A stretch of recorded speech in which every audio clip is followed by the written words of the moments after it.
The Wars of the Diadochi, or Wars of Alexander's Successors, were a series of conflicts fought between Alexander the Great's generals over the rule of his vast empire. After his death, they occurred between 322 and 275 BC. Background: when Alexander the Great died, he left behind a huge empire that was in essence composed of many independent territories. Alexander's empire stretched from his homeland of Macedon itself, along with the Greek city-states that his father had subdued, to Bactria and parts of India in the east. It included Anatolia, the Levant, Egypt, Babylonia, and Persia. Without a chosen successor, there was almost immediately a dispute among his generals as to whom his successor should be. Meleger and the infantry supported the candidacy of Alexander's half-brother, Aridaeus, while Perdiccas, the leading cavalry commander, supported waiting until the birth of Alexander's unborn child by Roxana. A compromise was arranged: Aridaeus should become king, and should rule jointly with Roxana's child, assuming that it was a boy. Perdiccas himself would become regent of the entire empire, and Meleger his lieutenant. Soon, however, Perdiccas had Meleger and the other infantry leaders murdered, and assumed full control. The other cavalry generals who had supported Perdiccas were rewarded in the partition of Babylon by becoming satraps of the various parts of the empire. Ptolemy received Egypt, Laomedon received Syria and Phoenicia, Philotas took Cilicia, Pithon took Media, Antigonus received Phrygia, Lycia and Pamphylia, Asander received Caria, Menander received Lydia, Lysimachus received Thrace, Leonatus received Hellespont and Phrygia, and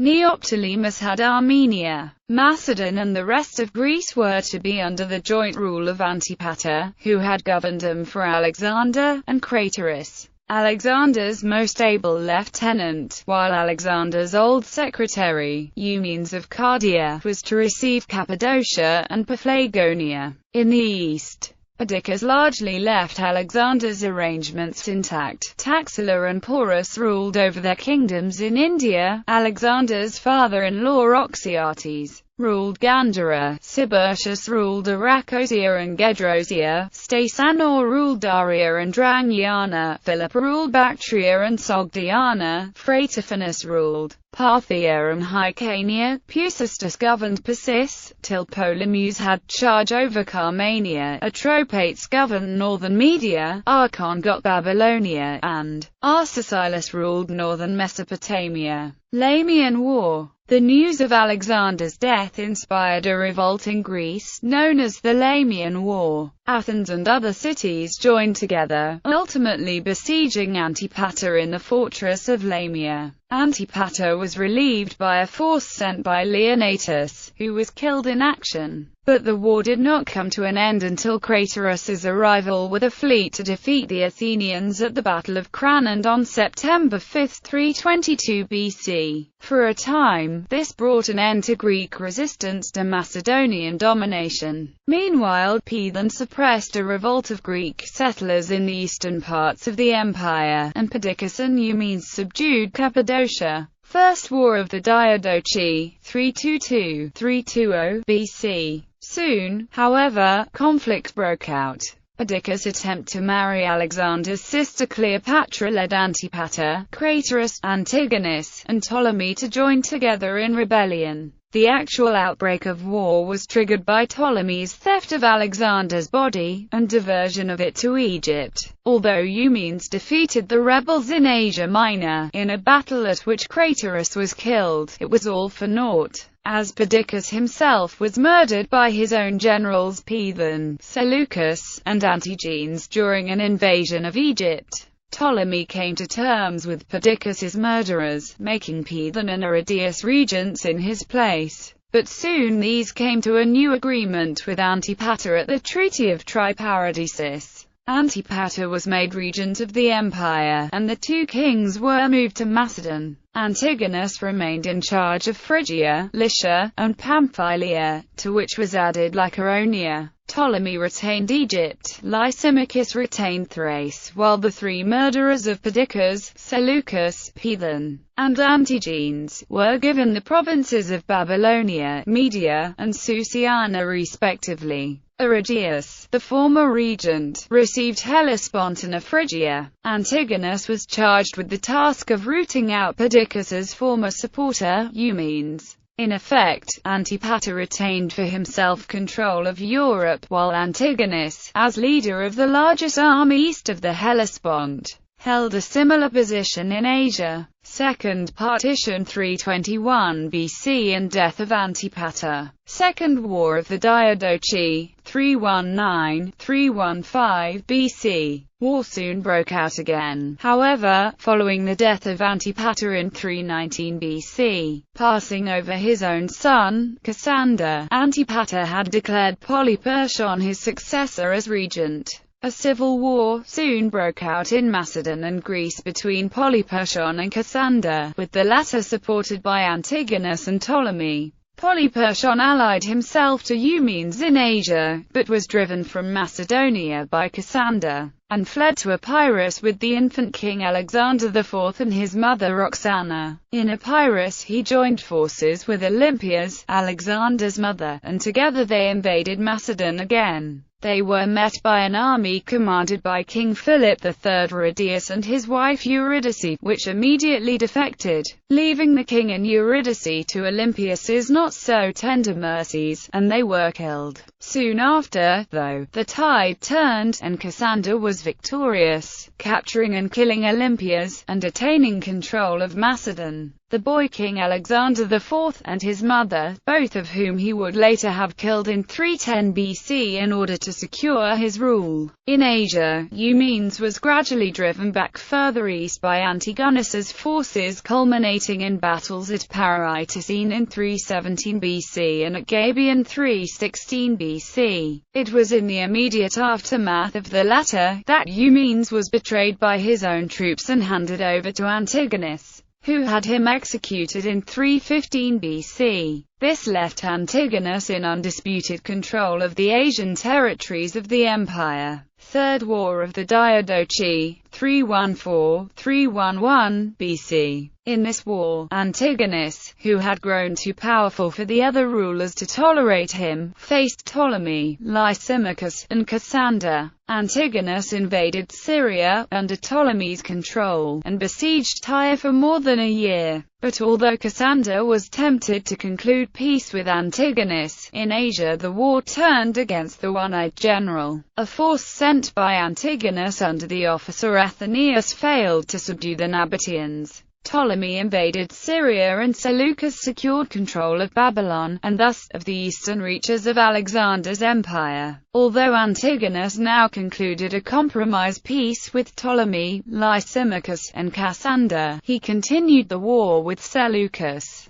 attempting to recover control of the eastern reaches of the empire. Although he went so far as to enter Babylon in 310 BC, the Babylonian War ended in Antigonus's defeat. At about the same time, Cassander had young King Alexander IV and his mother Roxana murdered, ending the Argead dynasty which had ruled Macedon for several centuries. For the moment, all of the various generals continued to recognize the dead Alexander as king, since Cassander did not publicly announce the deaths. But it seemed clear that at some point, one or all of them would claim the kingship. Babylonian War, 311–309 BC. The Babylonian War was a conflict fought between 311–309 BC between the Diadochi kings Antigonus Monophthalmus and Seleucus I Nicator, ending in a victory for the latter. The conflict ended any possibility of restoration of the empire of Alexander the Great, a result confirmed in the Battle of Ipsus. Fourth War of the Diadochi, 308–301 BC. War soon broke out again. Ptolemy had been expanding his power into the Aegean and to Cyprus,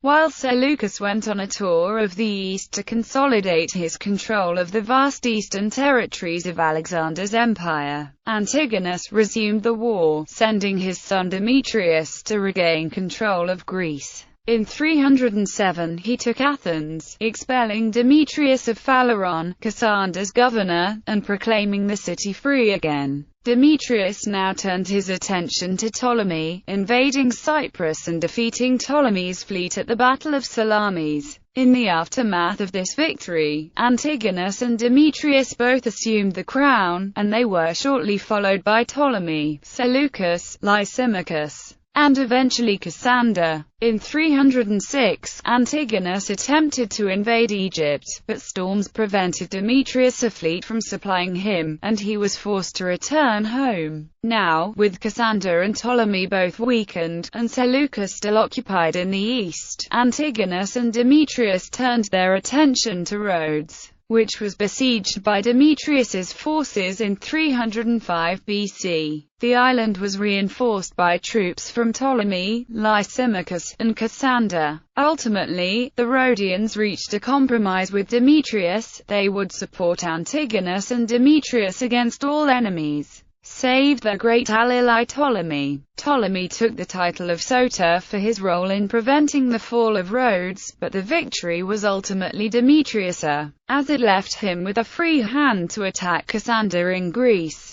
Demetrius returned to Greece, defeated Cassander, and formed a new Hellenic League, with himself as general, to defend the Greek cities against all enemies. In the face of these catastrophes, Cassander sued for peace, but Antigonus rejected the claims, and Demetrius invaded Thessaly, where he and Cassander faced off against each other in inconclusive engagements. But now Cassander called in aid from his allies, and Anatolia was invaded by Lysimachus, forcing Demetrius to leave Thessaly and send his armies to Asia Minor to assist his father. With assistance from Cassander, Lysimachus overran much of western Anatolia, but was soon isolated by Antigonus and Demetrius near Ipsus. Here came the decisive intervention from Seleucus, who arrived in time to save Lysimachus from disaster and utterly crush Antigonus at the Battle of Ipsus. Antigonus was killed in the fight, and Demetrius fled back to Greece to attempt to preserve the remnants of his rule there. Lysimachus and Seleucus divided up Antigonus's Asian territories between them, with Lysimachus receiving Western Asia Minor and Seleucus the rest,